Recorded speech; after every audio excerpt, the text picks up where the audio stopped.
नादिर साहब, अभी कुछ दिनों पहले ये बात हम सुन रहे थे कि हुकूमती इत्तेहाद खासा मजबूत हो रहा है। पीपल्स पार्टी, नून लीग बिल्कुल ठीक जा रहे हैं अपनी सिमत के अंदर।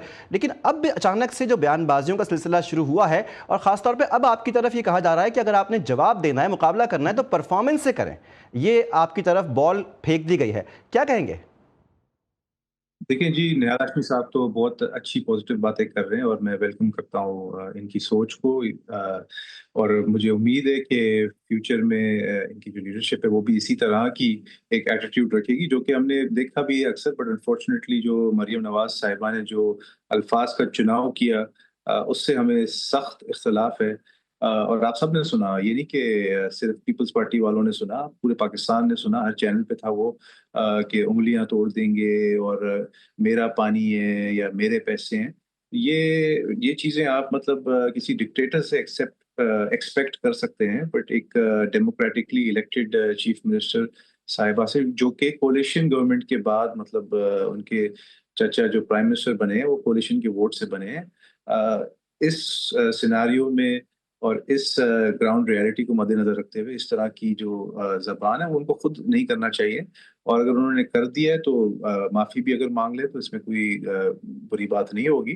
क्योंकि जाहिर सी बात है, सियासत में इस तरह की चीजें हो जाती हैं, गलतियां हो जाती हैं, बड़े बड़े लीडर्स हो जाती हैं, फिर वो माफी मांग लेते हैं, फिर चीजें दोबारा से नॉर्मलाइज हो जाते हैं। बट जिद पे अड़ जाना कि नहीं, मेरे से कोई गलती ही नहीं हुई और मैं अपनी जगह पे सही हूँ, ये अगेन आपके पास 2/3 मेजोरिटी हो तो शायद तब भी, मतलब मैं नहीं कहता हूँ कि इस तरह का डेमोक्रेटिक निज़ाम में इस तरह का एटीट्यूड होना चाहिए, बट तब शायद आप बच निकल पाए। पर जहाँ पे आपकी गवर्नमेंट एक थिन बैलेंस पे रेस्ट कर रही है, जहाँ पे अगर हम कोलिशन पार्टनर्स आपसे पीछे हट जाएं, तो फिर ये आपके लिए भी मुश्किल होगा, मुल्क के लिए भी मुश्किल होगा, जो कि हम नहीं करना चाह रहे। अगर हमने आपकी सपोर्ट की है वफाक में स्पेशली, तो इस वजह से की है कि पाकिस्तान के अंदर स्टेबिलिटी हम चाहते हैं। जो आप कह रहे हैं कि गवर्नमेंट स्टेबल लग रही थी, उसकी बुनियादी वजह ये थी कि ठीक है नादिर साहब, बिल्कुल आपने हमारा कहा एक कि जैसे हाँ। निहाल साहब के लिए आपने कहा कि पॉजिटिव बात कर रहे हैं, आप भी खासी पॉजिटिव बात कर रहे हैं। लेकिन मरीम नवाज साहिबा ने कहा कि एनएफसी का पैसा सबको बराबर मिलता है, तो फिर आपका पैसा कहाँ लग रहा है? अब जब पीपल्स पार्टी की जानिब से तनकीद आती है तो वहाँ से जवाब भी मौसूल होता है। ये तनकीद अगर जाएगी तो जवाब आएगा। अब वो कह रही हैं, इसी बात पे उन्होंने कहा कि पैसा सबको बराबर मिलता है, आपका कहाँ जा रहा है?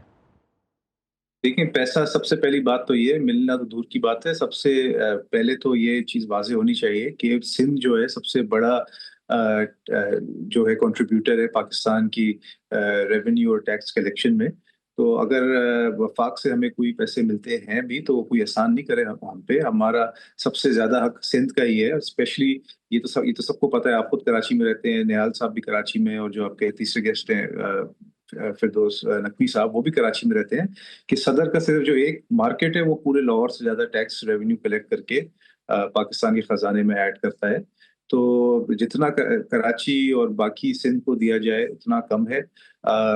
मरियम साहिबा ने इस तरह के अल्फाज इस्तेमाल किए हैं, ये सब ने सुना कि मेरा पानी, पानी किसी एक शख्स का नहीं होता या किसी एक सूबे का नहीं होता, ये पूरा एक कौमी रिसोर्सेज होते हैं, कौमी असासा होते हैं ये।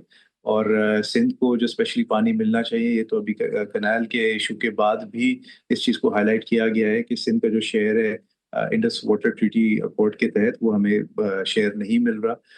जो पैसे हमें मिलने चाहिए एनएफसी अवार्ड के तहत, वो भी हमें टाइमली और सही बुनियाद पर नहीं मिल रहे। जो हमारे नेशनल हाईवे अथॉरिटी के तहत हमें जो स्कीम्स और रोड के जो फंड्स पीएसडीपी में मिलने चाहिए वो भी हमें नहीं मिल रहे। एक बहुत बड़ा तादाद है जहाँ पे पंजाब में आई बिलीव 33 स्कीमें डाली गई ठीक है। हैं एनएचए के पीएसडीपी फंड्स के तहत। सिंध के अंदर सिर्फ 6 डाली गई है। तो ये सिंध के साथ बिल्कुल एक दोहरा मयार है और डिस्क्रिमिनेशन है। ये सारी चीजें सबके सामने वाजे हैं। सिंध का जो पैसा है वो सिंध के अवाम पे सिंध गवर्नमेंट ही खर्च कर रही है।